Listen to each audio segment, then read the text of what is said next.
Then looking at it, for those of you who have people responsibilities, and this is really something to think about too, as we've all gone through major initiatives. I mean, this is so real to them. It's like, will I lose my job?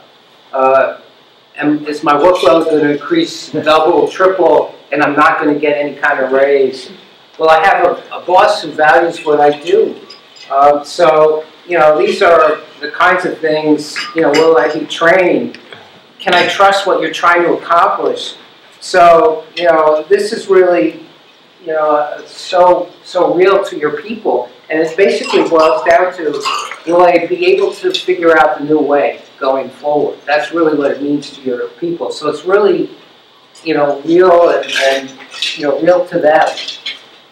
So that kind of lays the framework for what I'd like to talk about. I'd like to talk about some basic concepts, some definitions, the case for change and vision, talk about stakeholders, and then talk about the case and the mission, the business case, evaluating change readiness. There's a certain pattern to it that we've all lived through.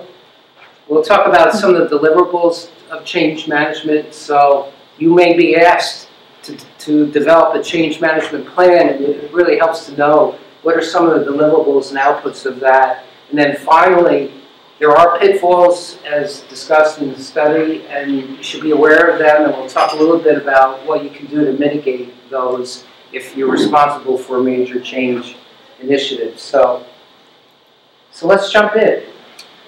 So, we talk about a case for change needs a burning platform and a clear vision. Actually, the latest studies are talking more about that clear vision. So really, the burning platform can be bad, can be a negative type of thing, and so there's concern about that. Where the latest studies kind of show is that if you show a good future, you paint a good future for your people and your department, that is better than sort of the sky is falling. So here's an example. The Acme Anvil Company has interviewed its major customers about its supply chain processes.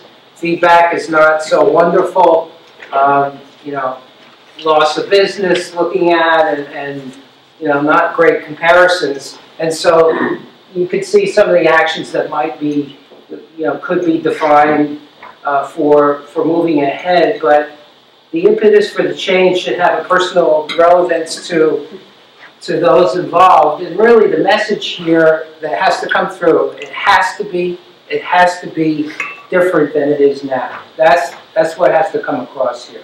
It has to be different. We can't stay where we are. We have to move.